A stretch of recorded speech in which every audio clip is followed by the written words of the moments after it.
December 29, 1983. We find ourselves in a wild and cold place at the bottom of the world, the seventh continent. It's only been 3 days since a covert team landed there, and the unrelenting forces are already at play. Picture this: freezing temperatures, dry air, and intense gusts of wind. Work has begun on a grand project. A load is hooked onto a helicopter which fails to gain enough elevation. It becomes entangled in the railing and the rotor blades hit the crane of the ship. The chopper crashes into the ice-cold waters, overturning and drifting away. Inside are 5 crew members. A hasty rescue attempt by the Chetak helicopter proves unsuccessful. The men's bodies are too numb to hang on to the harness, and they fall back into the icy waters. Time is of utmost importance as hypothermia can rapidly set in.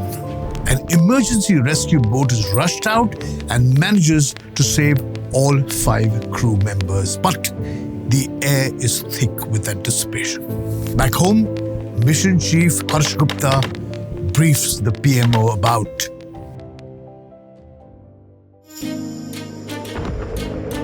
Hello and welcome to a century of stories brought to you by IDFC FIRST Bank. Always you first. I'm your host Kunal Vijayakar, and this is the story of India's first steps on Antarctica. Antarctica, or the pole opposite to the Arctic, was officially named in 1890. However, the term appeared as early as 350 BC in Aristotle's Meteorology. The ancient Greeks knew about the Arctic landmass to the north and called it Arctos, after the star constellation the Great Bear. Believing that it must be balanced by an equally large landmass to the south, came, opposite the Bear, the Antarctos. The idea of who discovered the continent is a bit of a mystery, though. Captain James Cook and his crew were the first to cross the Antarctic Circle in January 1773. However, the thick ice forced them to turn back, and there were many failed attempts before anybody reached the Antarctic Peninsula. The first landing on the continent is widely credited to John Davis, an American sailor, in February 1821. But the end of the 19th century brought with it the heroic age of Antarctic exploration. Between 1890 and 1922, there were several expeditions to the continent. They were considered heroic because Antarctica was a frozen place fraught with unknown dangers, hardly conducive to human survival. Resources were limited, and transport and communication technologies were not very advanced. It was a true test of human will to survive the extreme conditions. With winds averaging speeds of 100 kilometers an hour, massive icebergs all around, treacherous crevices, and unpredictable ice sheets at every step. Many who ventured out did not make it back. So, explorers to Antarctica at this time became pioneers of geographic and scientific exploration. With so many countries striving for firsts, both the geographic and magnetic South Poles were reached for the first time during this age. Naturally, the endeavors became as much about national pride as anything else. But there was one more thing to factor in: the search for new resources. Antarctica is mostly ice, and the Antarctic ice sheet covers 98% of the continent. It is the coldest, windiest, and driest place on the planet and has no native human population. But it is rich in marine life and wildlife, with seals, whales, and the largest population of penguins anywhere. So could it be rich in minerals too? Maybe. But the ecosystem of the continent is too fragile to support any extraction. So everyone agreed that we had to protect and preserve this environment. In the spirit of this global cooperation and with scientific research in mind, newly independent India also wanted a seat at the table. We even took the question of Antarctica to the UN General Assembly in 1956, but the topic never came up for discussion. On the 1st of December 1959, the Antarctic Treaty was signed by 12 countries. India was left out of this exclusive club, which allowed members a presence on the continent. And that took away a chance for us to demonstrate our capability for Antarctic research. In the next few years, India faced its own internal issues, fighting 3 wars with neighboring nations. The Antarctic mission was only resumed later on in 1981 when Indira Gandhi was Prime Minister. And that brings us back to a momentous telephone call from December 29, 1983. Dr. Harsh Gupta and other senior colleagues were assembled on the bridge of a ship when a call comes in. On the other end is Prime Minister Indira Gandhi.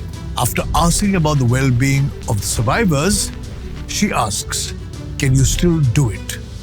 The unanimous response is, "We will do it or we won't come back." She says after a considered pause, "Go ahead and do it." The mission in question was Operation Dakshin Gangotri, and it was too big to fail. With very few strategic partners in the know, India was quietly going to land on Antarctica and build a research station there. Aboard the Finn Polaris, a chartered ice-class vessel that left Goa's Mormugao port on December the 3rd, 1983, were 4 helicopters, 900 tons of construction material, and 1,000 barrels of oil.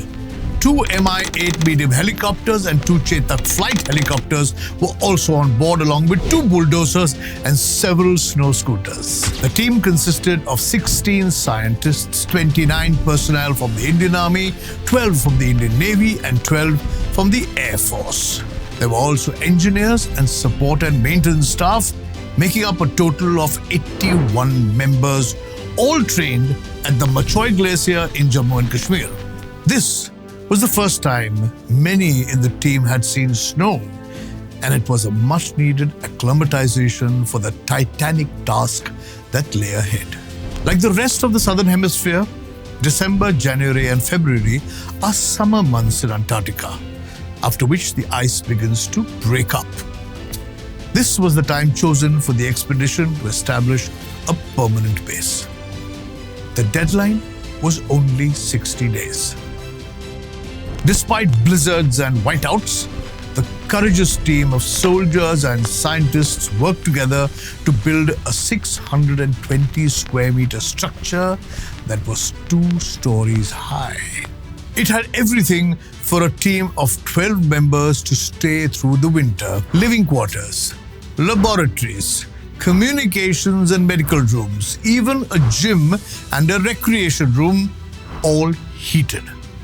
No other country had built a permanent station in Antarctica in one summer and then wintered there, a distinction that is still held by India. And so, we had Dakshin Gangotri.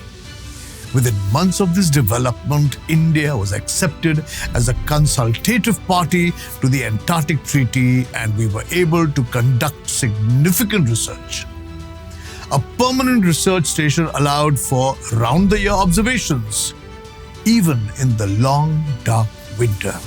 We gathered data across scientific disciplines like meteorology, geology, seismology, marine biology, data which was sent back and helped us make important discoveries.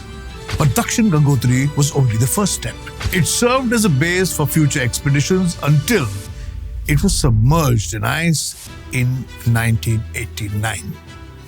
Today, India has 2 active stations on Antarctica: Maitri, which opened in 1989, and Bharati, which opened in 2012.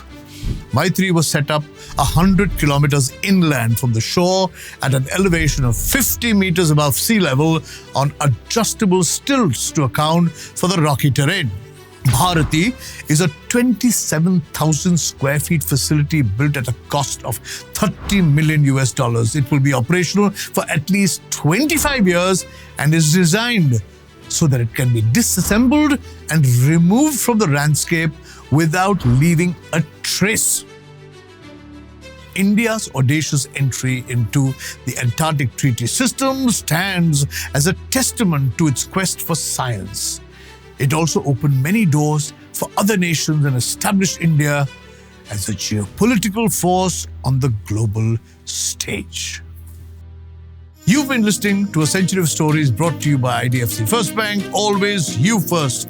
I'm Kunal and I will be back with you next week to tell you about the history of the Republic Day parades.